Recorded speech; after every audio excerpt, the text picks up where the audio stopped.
our guest today is Steven. He goes by LadToDad on the internet. He is a Twitch streamer, and he is recently into YouTube vlogging as well. He is obviously a parent, and he got into streaming at the beginning of the pandemic, and it's kind of taken him pretty far. He's doing pretty well for himself, and he recently got into vlogging along with that. He mainly plays FIFA. I think dabbles in some other sports games as well, but it's mostly FIFA.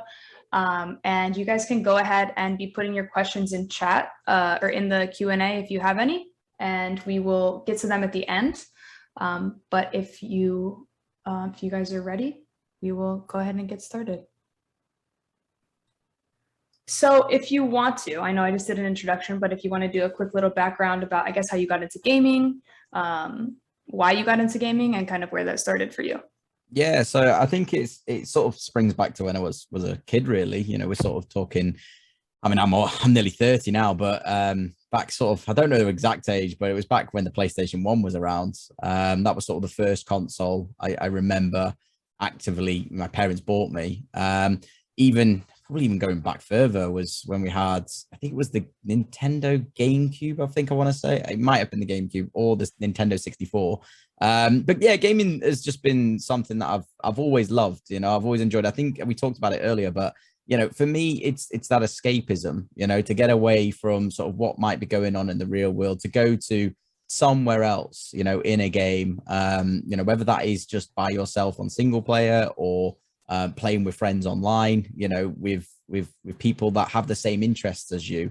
It's always been there for me. You know, I've never not loved doing it as much as I love, you know, real life sports and things like that. Gaming's just been, yeah, probably the big word for me would be escapism. You know, it's something I've always done, and to now really be in a position where I get to, you know, play games quite a lot, sort of reliving a lot of my childhood by doing what I'm doing. So yeah, it's been a long years that I've been gaming. So I know you mentioned a little bit your appreciation for traditional sports as well. Do you see like a crossover between, like, is that connected, your love for gaming and your love for sports? Is it connected at all, or do you see them as separate? Yeah, 100%. Obviously, the main content that I do is FIFA, which, for those of you that don't know, you know, FIFA is a football game. It's probably one of the leading football games out there in the minute on console. And yeah, it definitely resonates, you know, when you go watch your favorite football players play on a pitch, you know, to then go home and play in that exact stadium that you've just been in and play with the same players that you've just watched. It definitely resonates. But also playing football as well. You know, I used to play football quite a lot, you know, 3 times a week. And again, being able to play sort of physically is great, but then to be able to come home, relax, and sort of transition into, you know, playing football on a virtual on the virtual field, it just gave the same emotions as well. Definitely. So I know you started streaming at the beginning of the pandemic. So yeah, do you think that I mean, obviously that your gaming habits changed during the pandemic, but what do you think the effect of that was on how you gamed and the way you viewed gaming in your life? The pandemic, I mean. I think for most people, they sort of realize just how important, you know, gaming is. I think we overlook it sometimes. Definitely some people overlook it. I think for me personally, it gave me an opportunity. You know, I mean, the pandemic is awful, obviously, and it's still going on. But in the UK, you know, we had a scheme called furlough, which is effectively where staff members could get paid day to day from their normal work, but not have to work for the business. It was sort of a government funded scheme.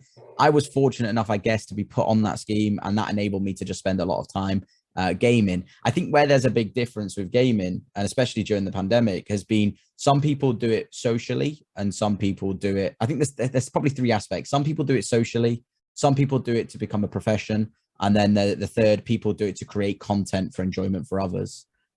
So yeah, I think what the pandemic has done for me personally has just kicked me up the rear end to just, you know what, do what I love doing, and I think that's been the same for a lot of people as well. So which one of those 3 would you say you fall into, the doing it for fun, or I think a little bit of both? I think a little bit of both. Yeah. I mean, obviously I enjoy doing what I do, but at the same time, it's slowly starting to become a profession as well. You know, I'm now in a position where financially, I've been able to go part-time with real life work, even though, streaming and creating content and playing games is still real life work. But, to show that you can go part-time and still do this from a financial point of view. Yeah, I'd probably say both. Awesome. So I kind of want to shift over a little bit from there into kind of talking about being a parent, being a gamer, and how you feel about kind of how those two things go together. So just a little bit about a background for the people who don't know you. You have a son who is how old? He's 4 now, so he'll be five in November. Okay, and he just went to school for the first time, if I recall correctly. Yeah. So, and I think I saw on Twitter or somewhere that he plays Roblox and he plays games as well. And I guess just as a parent, I guess we can start with just what are your concerns about gaming in general, and kind of what are some of the positives as a higher level, and then we can kind of go from there. Yeah, so I think obviously there is going to be concerns, and I think there's a lot of parents out there that are still concerned, even for children that are classed sort of 15 and 16. For me, I'd say probably the biggest concern that I have is not knowing what content he's accessing is probably the biggest one that I have. We made a decision quite quickly when, for example, he was watching a lot of YouTube content. I know that's not gaming itself, but he was watching a lot of YouTube content, and we actually had him on the main YouTube chat, like the main YouTube app. And we actually made the decision very quickly to move him from that because he could have access to anything to actually the more sort of kid orientated YouTube. And I think that goes with gaming as well. We've been quite sensible in only going out and buying him sort of for his age an Amazon gaming tablet, but it's only for children. So the only things that are on there, the apps and the games, are all children based, for his age. We set it up so it's all, access for ages. I think it's 3 to 6 that he's got access to. So all the content is really helping him develop as well as having fun with the gaming aspect. Right. So yeah, the biggest concern would definitely be just knowing what content he's got access to. But I think with today, the world that we're living in right now, I think it's quite easy to limit that. So as he gets older, do you think that, I mean, obviously the concerns will shift, but how do you think your concerns will shift around the same kind of concepts in gaming and the internet in general, I guess? I think the internet's always developing, isn't it? I think we've seen that, firsthand. You've seen, for example, I don't know what it's like over the pond, but here a lot of shops, sort of the DVD rentals and things like that, they've all disappeared. It's all online now, and I think the internet is always developing, and we can never get away from it as such. But there's so many things in place now to protect people online. So I would like to say, since putting those things in place, and as he grows, I believe that there's a lot of things out there to protect people online. But I also think it falls down to the parent as well. It's not so much just what the child is doing, it's the parents, to make sure that what they're going on as well at the same time. So that's really, a key thing that, from my point of view, I would like to know what he's going on. I know he's only a 4-year-old, but I tend to know what he's going on. I tend to know what he's doing, and I'm there overlooking. And I think as he gets older, I would probably say that bond that I'm going to have with him, engaging and playing the games that he's playing, that surely is going to go a long way, in 10 years time, when we're doing the things that we both love together. Definitely. Yeah. We have an issue, I guess, getting parents engaged sometimes because they don't understand gaming. So it's nice to hear from a gamer parent who understands why gaming is enjoyable and how it can be a bonding experience with your kid. So that's really interesting. So kind of continuing on with that. So we talked a little bit about like the online privacy, what kids are accessing online, going into more of the health side of things. A lot of parents have concerns about physical health, sitting at a computer, or sitting on a couch all day, as well as like mental health when you're playing games a lot. I don't know if you could speak on that a little bit, and kind of what your thoughts are on that for kids specifically. Yeah, I think it's the exact same way you'd approach, your child trying to become a professional football player. They spend hours and hours and hours training and playing, professional football games. I think where it comes into play is boundaries. It's setting those things in place where, for today, you know, you can spend X amount of hours doing this, but please make sure that you spend X amount of hours going out and getting the sun, you know, not seeing the sun, but, you know, going out and getting fresh air and having the sun there. So I think that's more down to not only the individual, i.e. the child, but also the parent as well at the same time.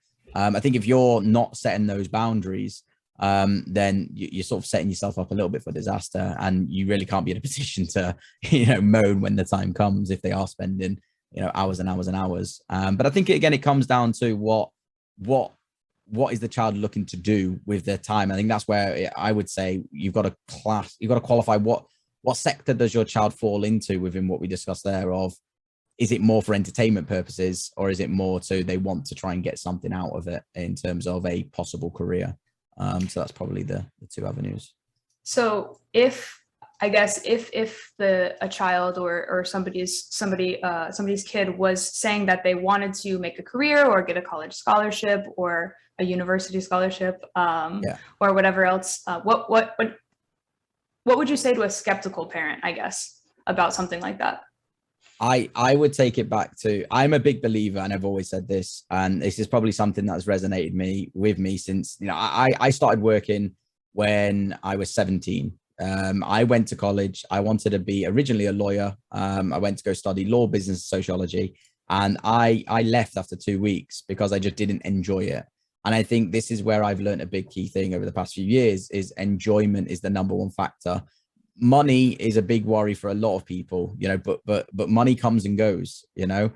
Mental health ties in with enjoyment. You know, if you are working in a job that you absolutely despise, that is going to impact your mental health no end, because you're going to be waking up every morning not wanting to do what you want to do, and you're going to be putting yourself in a worse place, all to just try and make ends meet. I completely understand that money, you know, is a priority in today's world, but you've got to look at it. If your child enjoys doing something, why wouldn't you want to support your child doing that? You know, and there is so many opportunities to make things like gaming a career, you know, whether that is going down the professional route of becoming a pro esports player, or, you know, wanting to become a content creator and make engaging content, you know, for viewers to see.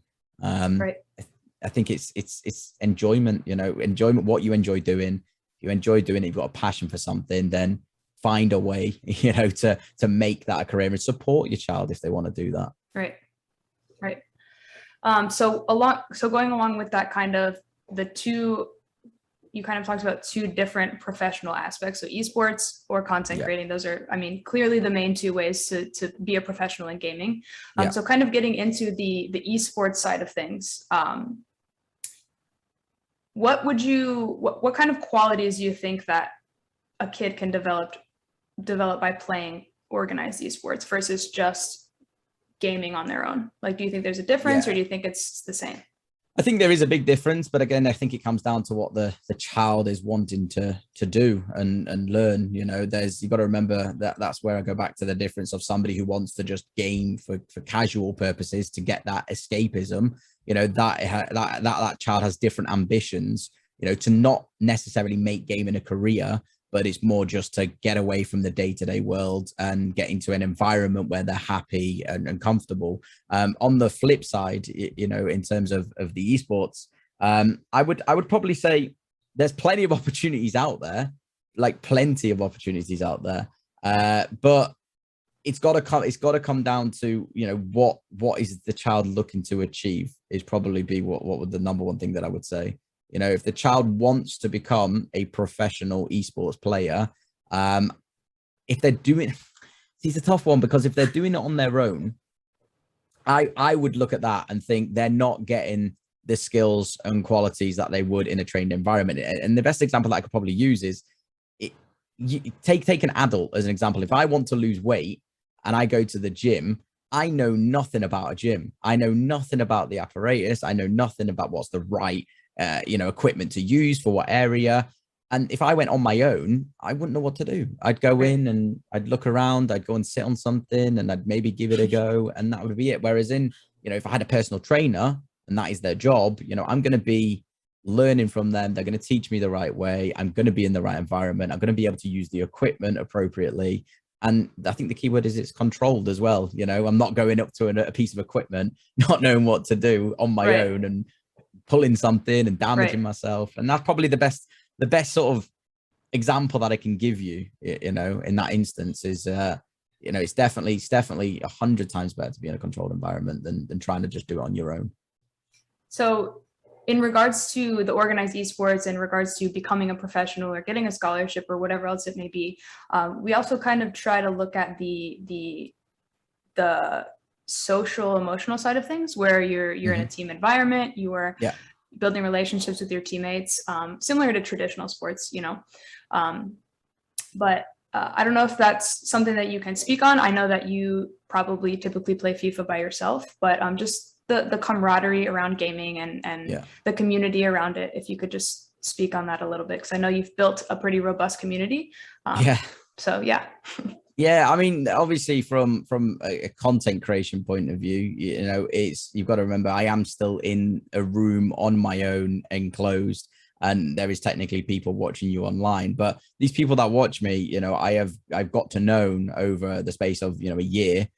Speak to them on a daily basis. There's regular people that come into your streams and engage with you. And ironically, you know, I've built up what I would qualify as a community, because off stream, they come into what we call Discord, which is effectively just like, back in the day, it was like MSN, if you remember what that was. But that is where I join. I speak to everybody that comes in there. You know, they have their mics on. We engage. You know, so communication levels straight away, you know, are the number one skill that you will gain from just playing online and building up a community.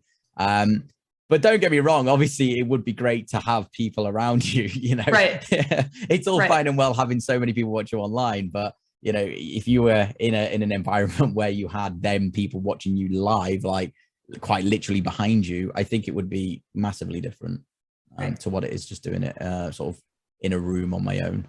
But I think I'm a little bit different to possibly somebody who wants to be involved in an esports team. You know, for what I do, you know, this is very a one-man job. You do have people watching you, and that does feel like you're in that community aspect the same as an esports team. But being in an esports team, I think you're surrounded by not only coaches, but I think you're also surrounded by other individuals that have the same aspirations as you. You know, you both want to achieve the same goals. You're both competitive. You know, you both want to be successful. So I think I personally haven't experienced that, so I don't think I can really comment on an esports sort of, I guess, environment as a player. But yeah, definitely for those that are wanting to, or parents are wanting reassurance, being in a group environment is a lot better than doing it on your own. But what you need to remember is if somebody is online in a party with 6-7 other people, that is them in a team environment as much as they may be in their room on their own. Yep. Awesome. So I know you said you haven't been in an esports team and you aren't familiar with what that's like, but do you think that, I guess, taking it back to like your childhood when you first started getting into games, if that was something that had been offered to you, do you think that's something you would have been interested in, or do you think that's something you kind of would have steered away from in favor of other things? I think it depends what the organization had to offer me, would be the number one thing that I would look at. And I think as any young individual, you know, if I was a young child, you know, I'd want my parents' advice on it as well, you know, and I think that's where I talk about the connection of parents and children with gaming. You know, that would be for me something I would sit down with my parents and I'd go, look what's come in, you know, they've seen something in me. What are your thoughts? And it's the exact same as, you know, an NFL team wanting to do something with your soccer academy, as you guys call it. You know, you would sit down and you would go through the options and you see what can they offer you that's going to benefit you. So yeah, I would probably relish at the opportunity if that came up when I was a kid, but yeah, sadly not. Mine was more casual gaming when I was a kid. So in regards to your son then, so say your son gets into middle school and he's interested in playing for his teams, theoretically, if his school has a team, he's interested in playing for his team's esports or his school's esports team. Is that something you would allow him to do? Would it be a conversation? Would it be like a snap of a finger, of course you can do it? I think that's where, you know, it comes down to that conversation with your child. If you know that that's what their passion is and that's what they love, why would you stop anything getting in their way? Of course, you'd look at what the opportunity is. and you would always, see whether it's better to go down option, route A or route B. But if you have found deep down that this is their passion, this is what they want them to do, you would surely support them, right? That's the way that I look at it as a parent. If my son turned around, when in 10 years time and wanted to really pursue his passion in becoming a graphic designer, I'm not going to stop him. I'm going to do all I can to support him, right, and show an interest in what he's doing. So yeah, I wouldn't click my fingers like straight away, but I would assess the opportunity. But I would already know, surely, to that point, what his interests are or her interests are, to take it further. So yeah, I would never hold them back, ever. Okay, awesome. Well, last question in the gamer parent section, and then we'll get on to some more Twitch stuff and some more content creation. So in that same scenario, your son or your daughter or any future kids you may have wants to get into gaming, or just anybody who maybe comes to you for advice. Yeah. A kid who wants to get into gaming, they want to get into whatever it may be, content creation, streaming, esports. Mm-hmm. What kind of advice would you give them in regards to any of those things, whether it be staying safe, whether it be, practicing, or whatever you want to say to them? I think the number one thing would be always go with what you enjoy doing. And if gaming, and let's take the example, you want to become a professional esports player, you want to represent an organization, and you want to make it a living. Well, in today's day and age, if you really have a passion for that, I would say do it. And secondly, I would say 100% do it in a controlled environment as well, with the right people. Always associate yourself with the right people. Never try and do it alone. And thirdly, create content. As much as you want to become an esports professional, it's not just as simple as being very good at a game nowadays. So you see a lot of these high-end professional esports players. Not only are they very good at the game, but they're also creating content on showcasing, whether that's good kills on a shooter game, if it's good goals on a football game, whatever game it is that they are wanting to pursue. I would always suggest creating some form of content every so often, and just try and get your name out there as much as possible. From a parent's point of view, I would say if your individual, if your son or daughter wants to become a professional gamer or wants to become a content creator, treat it like a business, because it is a business. No matter what anybody says and they look at it, it's just somebody playing a game. What I'm doing right now, I am running a business, and the way that I see other streamers and other content creators and other professional esports players, they are my competition. They are my other businesses in the same sector. If I start up a telecoms company, these guys are other telecoms companies. Right. I have to beat them. So, that is the best way that I would change your mentality. And I would approach it as, rather than it just being a hobby, treat it as though my son or daughter wants to start a business, start a brand, because that is effectively what you're trying to create as an individual. You're wanting to create that brand identity that you want to, with the end goal of becoming an esports professional. That's good advice, definitely. So to that end, you have created a great brand.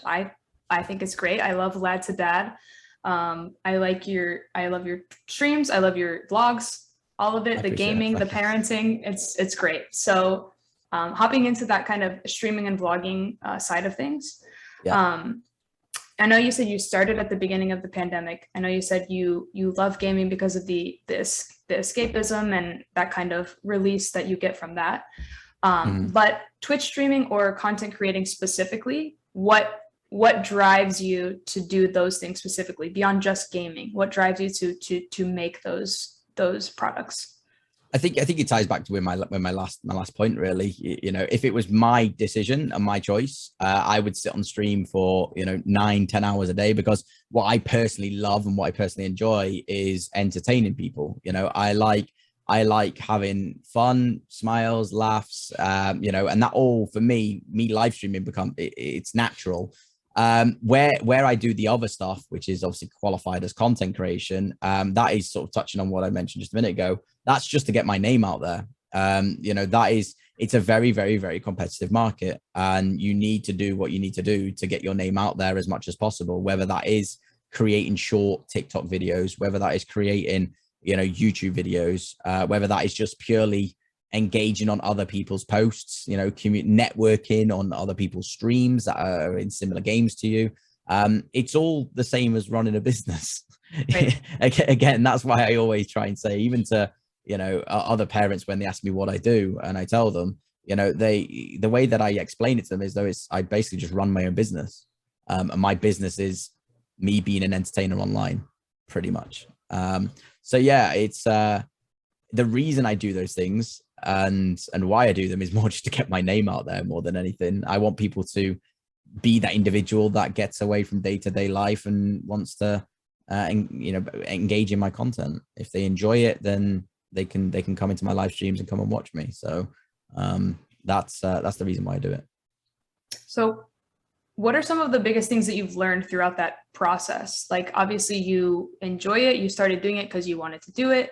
But obviously you've changed since you started, and I'm sure your content has changed and the way you run your business has changed.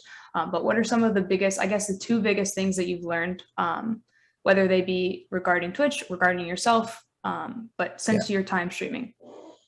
Two of the biggest ones would be, as much as people think this is easy, it's probably the hardest job that I've ever done. Ever. And, you know, I've worked for big corporate companies in the UK.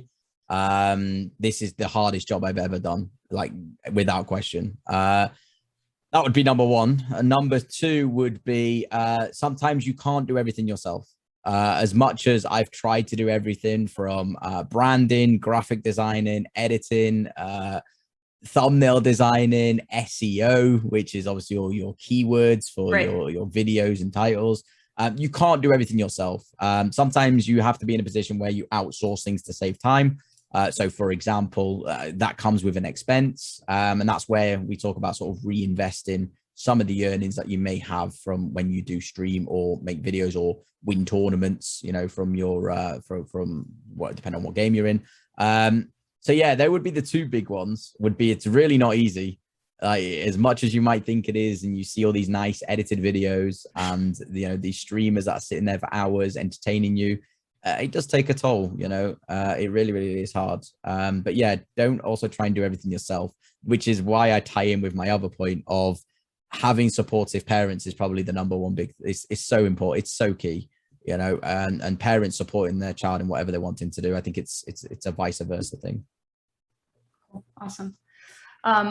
Kind of going into a little bit more about Twitch itself and the platform and kind of what's going on with Twitch and what has been going on with Twitch.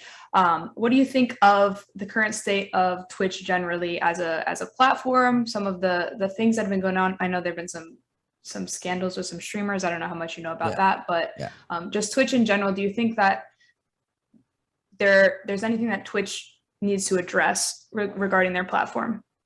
I think right here, right now, I can't sit here and knock Twitch. I mean, there's pros and cons to Twitch at the minute.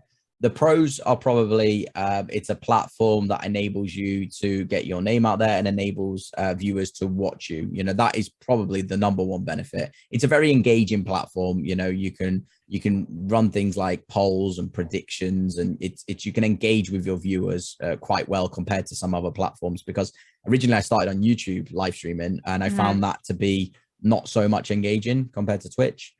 So that is probably a number one pro. The cons right now, I'm probably going to say financially, they take a massive cut from smaller creators. It's a 50-50 split for those of you that didn't know. So anything I earn, so for example, I might earn a subscribe, somebody who subs to my channel.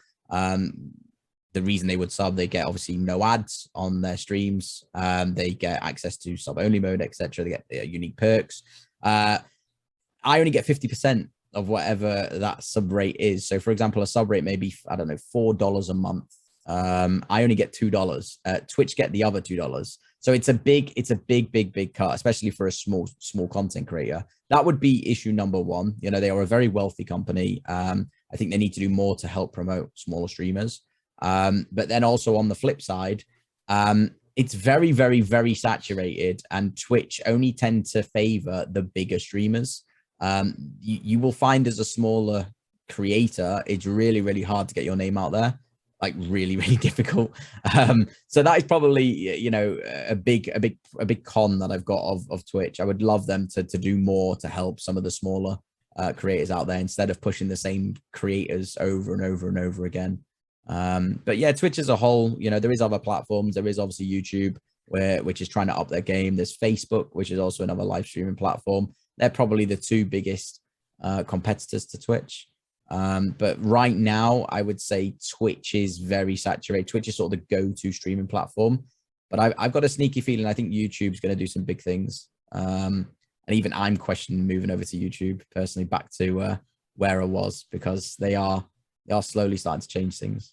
So just out of kind of curiosity, but can you tell me a little more about that switch from YouTube to Twitch originally? Like what motivated that switch? It was more the engaging platform. That was one thing. The second big thing was with YouTube, you need to have a thumbnail every time you go live. That thumbnail needs to change every time you go live. It can't remain the same because in YouTube's algorithm, they don't like the same thumbnails. So the way that I looked at it, that was an additional expense. Right. I had to think of different thumbnails every single time that I was going live. That was a real big problem. Another big problem was when I was changing games. So say I was playing FIFA and I wanted to jump onto Warzone. It became a real ball ache to do, to change everything. So they were two big reasons why I made the change over to Twitch. The third one was to do with audio setup, which I won't bore you with the in-depth details. But in short, it's a lot easier on Twitch to split your audio. And what I mean by that is say I'm playing music on stream, because I play FIFA, it tends to happen. I play music. And something amazing happens on stream and I want to clip it, which I have the function to do on Twitch. On YouTube, when I used to clip it, it would have the music that I was playing at the time of the stream. I see what you're saying. Yeah. With Twitch, they have a setting now where I've split the audio. So the only audio that gets picked up is the game sound and my mic, which makes it so much easier when it comes to editing. Right. Because I haven't got random music being cut left, right, and center. That makes sense. So that was and that is still a big problem with YouTube right now, which is why I've not made the switch just yet. Right. Gotcha. But yeah, it's that is a big reason. Okay, cool. Okay, so I'm going to get into a couple more questions here, kind of switching gears again. Just a couple of questions about mental health in gaming generally, as somebody who games a lot and has streamed a lot.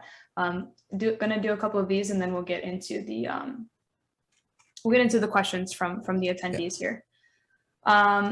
So first, generally, what effects do you think that gaming can have on mental health? Just generally. I think positive or negative. Yeah, I think there's two. I think the negative, we'll get the negatives out of the way first. I think spending way too much time on it and not taking care of yourself in terms of hydration and cleanliness, things like that can take a toll massively. So I think that's where I say about limiting the amount of time that you spend or splitting your time up. If you implement limits, to say, I don't know, even if it's 6 hours, implement it into secrements. So it might be 3 2-hour sessions that you get, and every 2 hours you go for a 10-minute walk, you hydrate, etc. So the negatives are it can have an impact, and I don't think anybody can deny that. It definitely can, but you have to control that, both as the individual doing it, but also as the parent as well. But I think it only affects it if it's not controlled. Secondly, the pros in terms of mental health would be, I think a lot of people prefer to be online rather than IRL, we call it, in real life, face to face. So I think the pros where it does is people are happy. People are in their happy place. There's no negative thoughts when they're in their happy place. It's just like adults. Some people might have a passion for traveling. That for them provides them positivity to not have any negative mental impact. Right. So I think it's the same with individuals for gaming.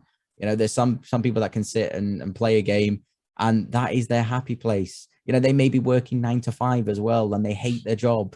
They come home, they play their game, they're in the happy place. Right. So yeah, I think that gets overlooked so much as well for mental health. Go ahead. No, sorry, go on. Okay. Have you personally noticed any changes in your mental health when you started playing more, playing less? Do you notice anything, or are you pretty much have it down that it doesn't phase you? Well, I mean, it depends what game I'm playing, if I'm being honest with you. If it's FIFA, if you ask me right now, I think FIFA is the worst game. Like this is the worst FIFA we've seen in a very, very long time. It's the new one, right? FIFA 22, right? Yeah. Okay. So I'm sorry if EA's ever going to see this, but it's the worst game ever made. So yeah, I mean, personally, I've had some dark times, not through gaming, but just in general. Not many people know this, but when my son was 1 year old, I was in a really, really bad place. I felt like I had him too early, if that made sense. I think there was a lot more to explore. And I was in a really, really dark place there. For me, gaming was that place where once I'd done my dad duties during the day, I was able to come. Obviously, I wasn't creating content at this time. I was able to just come, put some music on or listen to the game, go into a party with a few of my friends and just forget about everything else. I was in the zone. I was enjoying myself. I was having fun. And it is that key word for me. Gaming is an escapism from what is going on in day-to-day life. If you are having a really bad day, you can come home. Some people come home and put music on. Some people come home, read a book, other people come home and game. Right. And that's what I did. So on that note, kind of with the same mental health aspect of things, have you faced any, I'm sure you face toxicity in gaming, but how do you deal with that? So if somebody comes into your chat and is flaming you and saying that you're the worst player and doing whatever, or even in game, if you're chatting with somebody, how do you personally deal with something like that? Yeah, it gets dealt with in different ways. Depends on what's said, really. You're opening yourself with what I do. You're opening yourself out to the online world, as they call it. And the people that are saying these comments are real people. But some people deal with it in different ways. For me, I'm quite a confident person. Whatever people say to me online, I've had some really nasty stuff, even recently, the past few weeks. I genuinely don't care what people think. They come in, they say what they say, and to me, I block them and move on. They're never to be seen again. I've got a real great community at the minute that watch me for me, and they tend to back me. So they will block anybody that comes in with any sort of level of negativity or hate towards me. It will just get blocked and moved on. But I deal with things differently. For some other people, I can understand how it can be quite hard to deal with that. But I guess all I really need to say to those people is these people that are saying these nasty comments online, you've got to understand that where the world is right now, they feel like they can get away with it because, they have this online identity. I think in the future it will change. I think there will be things going into place, which will mean that people need to provide their identity before they access certain things. I think that we are a long way off that. But I think that may happen. I think it needs to happen, if I'm being honest. But I think if you're opening yourself to the online world, that does happen. These people are, unfortunately, this is how they get their satisfaction for their mental health, as much as we know it's wrong. That's them trying to make themselves feel happy. Right. But the best advice I would be is ignore it, block it, move on. That's it. The way you've also got to look if you're clever is they're providing you engagement. So right. It's a winner in my eyes. But yeah, it is nasty. Some of the stuff that I've had stuff about my son online. I've had stuff personally about me. I won't say what's been said, but it's just been a swift ban. See you later. You can never write it again. You just move on. You focus on the people that are around you. Has it changed since when you didn't have as much of a community versus now? Is it easier now, or has it been pretty much the same for you? I'd say as you grow, you get more hate. It was obviously lesser when you had, not many people watching you, but as I've grown, it's definitely, it does get worse. And I think it also stems from jealousy a lot of the time. A lot of people are jealous in what you're doing and what you're achieving. And jealousy is a real bad thing, but that is the same with businesses. There's businesses out there that slander other businesses online, and that stems from jealousy. So it's the same thing. So yeah, it gets worse. I'm not going to deny that it does get worse, but nothing changes to how it was when I got the first hate comments. It's just ban, and you enjoy what you're doing and focus on the people that are around you. It's good advice. It's hard to do, but that's good advice. Hard to do for some people. Okay, so we're gonna go ahead and get into these questions from the attendees. We have a few, and then if we have a little time at the end, just gonna ask you some questions about FIFA specifically, because we might have some people here who are interested in your answers to those questions. So our first question from an attendee is from Zach. What's your biggest piece of career advice for a young gamer looking to make a gaming career? I guess we kind of already talked about this a little bit, but I guess if you could just pick one piece of advice for them to stick to, what would that be? The one piece of advice I would be, if you really, really have a passion for it, do whatever you can to make it a reality, you know, and as I touched on earlier, whether that's making content on other platforms, engaging on posts, doing basically whatever you can to make it a reality. That's probably be the one bit of advice I would give. Awesome. Next we have from Anonymous. What is the most effective way to develop in-game for an aspiring pro gamer, or I guess somebody who wants to play at a really high level, regardless of if they're pro or not? What's the most effective way to develop their game skills? You have to spend time on a game. It's like anything, you know, it's like acting. The more you act, the better you become. It's the same thing with gaming. The more time you spend on a game, the better you become at it. Same thing applies to becoming a professional football player. The more time you spend doing it, the more time you spend training, the better you become at it. It's just the way it is, you know, muscle memory, things like that. You have to spend a lot of time on it. You know, I'm sat here as a dad and with a part-time job, and I easily spend probably a good part of, you know, 6-7 hours a day still, you know, on multiple things, whether that's the game that I'm playing or if it's learning new skills to do with video editing. It's just constantly, you're always got to be learning. And I think, again, touching on what Vanta leagues do and things like that, being in that controlled environment with professionals, you're only going to benefit yourself. You know, it's a win-win situation. The way that I look at it is you're in that controlled environment, but you're also with people who are going to develop you to become better at what you're wanting to do. So do you see a difference between just spending an hour in-game yourself by yourself, just playing, just scrimming, just like in a quick match or whatever, versus maybe working on something, picking one thing and working on that thing specifically? Do you do that at all, or do you kind of just go in and just game to game?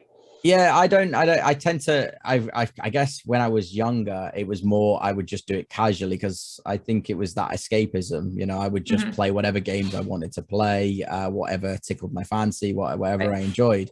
Whereas sort of now, you know, I look at it a bit more. So say, for example, I go into a game of FIFA. I mean, I don't have any, I'm quite good at the game, but I don't have aspirations to become a pro player at all. But, you know, I go into games and I've started to, as I'm getting older, I'm realizing I'm analyzing my gameplay as well while I'm in game, and I'm like, well, I should have maybe have done this, I should have maybe have done that. But it's like having that ability to have somebody to tell me or overlook my gameplay and tell me what I should have done differently. That would have been amazing, you know. Right. All that, you know, I don't think I've really had access to anything like that at all. But yeah, I would definitely say it comes down to what you're looking to achieve.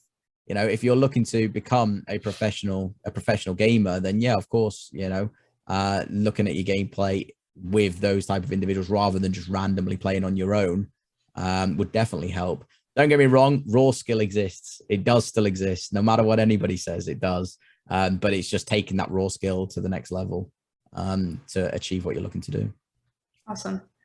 The next question you just answered was, do you have aspirations to get on a pro team? I know you said no, but I don't know if you want to elaborate on that at all.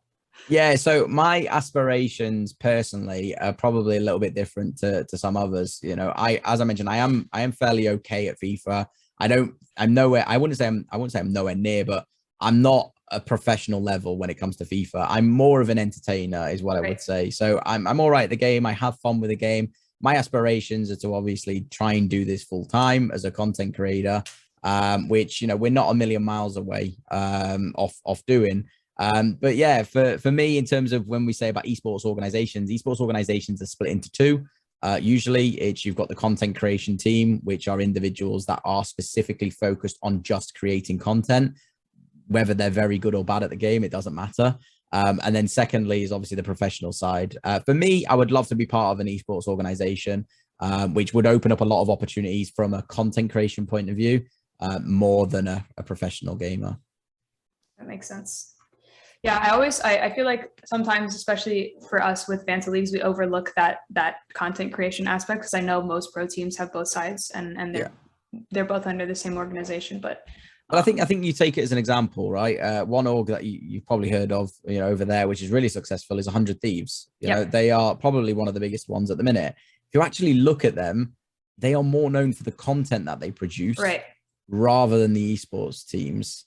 Obviously the esports teams are great to have, but it's the content as well is what has really drove them. They're doing deals with the likes of Gucci, for example, Right. and that's not because somebody's very good at a game. That's just because the people and the exposure that these individuals have got building up their brand, which I call business. That's where they see the opportunity. So yes, they've got professional esports players, but those players have also got a brand identity as well. As well as being good at a game, they can hold an audience and they can create content, which has enabled them to just really stand out. Definitely. Okay, next question is from an anonymous again. How did you get to 3,000 followers on Twitch? So I guess maybe what strategies did you use? What were your biggest strategies for that specifically? Twitch is an interesting one because again, I only came on Twitch 8 months ago. I had already obviously got a following from YouTube when I was over on there. If I'm being honest with you, I know I talked about this a little bit earlier on, but the best method to what I would say growth, and I'm still on that, I'm still trying to work it out myself. I'm nowhere near the level of some of these other people. But I would say, firstly, it's the old saying of just do it. If you want to do streaming, there's no excuses. Like I don't care what anybody says. Your console, if you have a console right now, a PlayStation 4 or a PlayStation 5 or an Xbox, you have the ability to stream from it. So, I did the exact same a year and a bit ago. It was a year and a half when I first started over on YouTube. I had a PlayStation 4 and a PlayStation camera that I had from my VR that I had. And I could stream directly from YouTube from my console. And I decided to just do it. I was like, you know what? If people come in, people come in. If people don't, people don't. So I just did it. And then as I was getting better and better at, I was nervous at first being on camera, nobody there. I actually treated it. So I had nobody in my first stream ever. Like nobody knew who I was. So why would they click onto me? But what I did was I actually, I thought a little bit clever, and I thought, well, why don't I, rather than it just being completely silent, because if the off chance that somebody comes in, like randomly, and it's just silence and it's just me sat there playing the game, why don't I do it where I just commentate on the game? And that's literally all I did. I was just commenting, making out. I treated it in my mind that there was people in there, and I was just commentating on what was going on in the game. And then the second stream, obviously, because we were consistent with our schedule, we got I think we got 2 people in. And then I seen that as an opportunity. Well, I need to keep these 2 people in. I need to ask them open questions. I need to ask them, what are they doing with their day? What games are they playing at the minute? Just to try and get them to reply back, and we can have a conversation. So that's sort of how it kickstarted, was being consistent with my stream schedule. But then what also helped was extracting the content that had happened on stream and turning that into little micro pieces of content, which I would upload on other platforms like TikTok, like YouTube Shorts, like Instagram, just to try and gain a bit more of an engagement on there and a bit of a following on there, with the view of trying to, this is my content, come over to this channel where you can watch me live. And that is effectively just the model that I followed right now. Is keep consistently doing that, bring new people in, but also be conscious that you want to maintain the people that do come in as well, and that's where you build up the community aspect. So kind of consistency and then retention from there, basically. Yeah, consistency in your schedules for your streams if you were wanting to do streaming, but if you wanted to just do content, just get as much as content out there as possible to begin with, until you find what you enjoy doing. And then once you find what you enjoy doing, absolutely smash it. And then make sure you're just cutting it down into micro pieces of content to go out on other platforms, is what I would say. That makes sense for sure. Okay, so we have one more question here in the Q&A. It's about who you admire most in the esports world. You can make it esports influencers, gaming, whatever you want. Who are some of the people you admire in this space? Oh, interesting. See, it's quite a funny one, because I since I started doing streaming myself, I don't really watch anyone anymore. I try to just focus on my own stuff. But I guess one individual, and I won't bore you with details because I know there's a couple of guys in the Twitch stream right now who watch me regularly, and they've heard this story a million times. But 11 years ago, I did do content when I was a younger kid. Nowhere near to sort of like what I'm doing now. It was more of a hobby. I wanted to give it a go, and my parents obviously supported it. They helped me out, and I was really fortunate through mutual friends to be in communication with what is now known as probably one of the biggest UK YouTubers, but KSI LGBT, as back when he was called JJ. I actually did a video with him in 2010, which just goes to show, how far back that was. But it's still on his channel to this day. It is a private video, but I've still got access to it, etc. But he would probably be the number one like aspiration that, that you look at what he's done. He's been able to build up an audience on one game, and then that audience have followed him for him, not necessarily the game that he's playing. Right. And has then been able to move on to do other things, like his music, etc. And obviously then going into Sidemen and building up that sort of like group content, if you want to call it, as well. So yeah, he would be a big inspiration, definitely. And it's always that good saying of what if, right? What if I'd have carried on all those years ago? But life gets in the way sometimes. So do you have any, I guess you were speaking a little bit on how he's diversified a little bit. Do you have any aspirations to diversify, like you're streaming more and your content a bit more, or are you going to stick with FIFA for a while? I think FIFA's the core content that I'm known for, if you want to call it that. I've definitely tried different things. So FIFA is it's a weird game. It's a new game every single year, and probably 9 months into the title, it dies, so-called, where viewer numbers drop. There's not really a demand for it anymore. The enjoyment sort of goes after that period of time. And I've tried other things, and I'm really fortunate. This is where I say about focusing on your core community. I am really fortunate and really lucky that I've got some, I'd like to say in the region of about 30 core guys, actually maybe a bit less, maybe 15, who I know these individuals will follow me no matter what I play, what I do, what I play. I mean, for crying out loud, as a joke, I went and rented a hot tub for my birthday and did a hot tub stream, like as a joke, and I had like 70 odd people in there. I was like, what is going on? So I know that they will follow me, and I know that they enjoy not just the game that I'm playing, but they enjoy the content that I produce. I try and be entertaining where I can. So yeah, I mean, the long-term plan would definitely be to be in a position where I play on whatever I want, basically. And I am sort of like that now. If I want to play a different game, I'll go and play a different game, regardless whether or not viewer numbers drop, because I'm not really orientated by numbers. They come and go no matter what. But yeah, definitely in the long term, I'd love to just, be able to do what I want to do. But yeah is the answer, I guess. Awesome. So I think that's it. We don't have any more questions in the Q&A. So I think we can wrap it up unless anybody else has anything, or unless you have anything you want to add. But I'll let you have your moment to plug all your socials and everything. But if you don't already, you can follow us as well, whoever's here, on Twitch. Obviously, if you're on Twitch, you're probably already following us. You can follow us on Instagram, on Twitter, on TikTok. We have it all. So definitely check us out. And if you want to go ahead and plug all your socials, your TikTok, whatever. Yeah, I'll be honest with you. I'm not even one to plug. I never really do it. I should do it more often when I'm on stream, but I just don't. I think I've just got the mentality. If people enjoy what they see, or they enjoy some form of content, then they're going to drop you a follow. I think, if you're sort of trying, follow me, it's like, are they really going to stick around, if they just follow you because you're telling them to? But yeah, like if you do want to, it's pretty much LadToDad on pretty much everything. I do stream on Twitch pretty much every single day other than Saturdays and Sundays. TikTok, I tend to push out daily content, and obviously YouTube is a bit of a one that I'm just figuring out at the minute. There's some new stuff coming. So yeah, LadToDad on all of them. You'll pretty much find me. I'm there. And like I say, if anybody does have any questions whatsoever, I pretty much reply to most messages when I can, when I'm free. So yeah, feel free to let me know. But yeah, I'm probably going to plug you guys now and just say go and obviously drop Vanta Leagues a follow on all their stuff. Awesome. And I think what the guys are doing, I think what you're doing is incredible, to be honest with you. It's I definitely wish there was something like this over the UK. I don't know if there is, but I think it needs more attention to it, because the amount of opportunities online is ridiculous. Definitely. Awesome. Well, thank you so much for being here. We appreciate it.